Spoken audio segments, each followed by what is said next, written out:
एक बार एक छोटे से शहर के पेट्रोल पंप पर एक ब्लैक कलर की मर्सिडीज बेंज आकर खड़ी हो जाती है।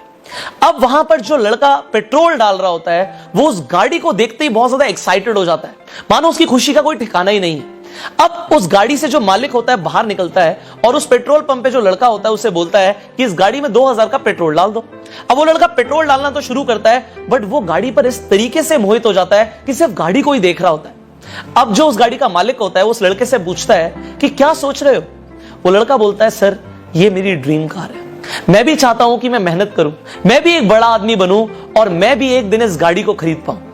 वो आदमी जब उस पेट्रोल पंप के लड़के की बात ये समझता है तो उसे अपना एक विजिटिंग कार्ड दे देता है और बोलता है कि इस पे मेरा एड्रेस लिखा है, कल मेरे ऑफिस आ जाना, मैं तुम्हें बिजनेस करना सिखाऊंगा और हो सकता है अगर तुमने मेहनत करी तो कुछ सालों में तुम भी अपनी इसी तरीके से गाड़ी खरीद पाओ। अब वो कार्ड देके वहां से चला जाता है। अब वो लड़का उस कार्ड को देख रहा होता है और जब वो देख रहा होता है तो उसके दिमाग में कुछ ख्याल आने शुरू हो जाते हैं। वो सोचता है, पता नहीं ये आदमी मुझसे क्या करवाने वाला है, पता नहीं कैसा काम बता देगा, इसने मेरे साथ कुछ कर दिया तो। आजकल टीवी पर भी पता नहीं इस तरीके की स्टोरीज आने लग गई हैं, शायद मुझे नहीं जाना चाहिए। और वो उस कार्ड को डस्टबिन में फेंक देता है और उसके बाद दूसरी गाड़ी में पेट्रोल डालना शुरू कर देता है। वो भूल जाता है।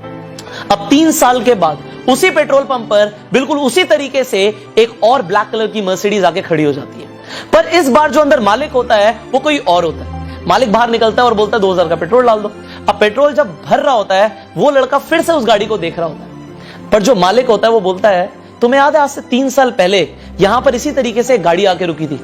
वो कहता है, हाँ मुझे याद है, आपको कैसे पता।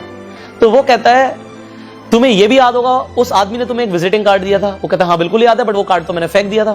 कहता है, मैं इस पेट्रोल पंप पर पहले सफाई किया करता था, मैंने डस्टबिन से कार्ड निकाला और मुझे नहीं पता तुमने क्या सोचा, बट मुझे लगा कि अगर मैंने इस अपॉर्चुनिटी को गवा दिया तो शायद मैं फिर कभी बड़ा आदमी ना बन पाऊं। तो मैंने उस कार्ड पे फोन किया, मैं उन सज्जन से जाके मिला जिसने तुम्हें कार्ड दिया था और उन्होंने मुझे बिजनेस करना सिखाया और आज 3 साल के बाद मैं इस गाड़ी का मालिक बन चुका हूं। काश तुम भी 3 साल पहले शक ना करते अपॉर्चुनिटी पर और एक बार उस मालिक से जाके मिलते तो सही, बट तुमने ऐसा नहीं किया और तो तुम आज भी यहीं पर हो।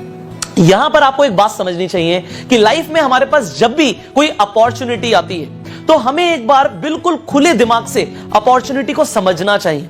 हो सकता है वो अपॉर्चुनिटी हमारी जिंदगी बदल कर रख दे, बट ज्यादातर लोग जब भी उनके सामने कोई नई अपॉर्चुनिटी आती है वो खुद पे ही शक करना शुरू कर देते हैं कि शायद मैं ऐसा कभी नहीं कर पाऊंगा।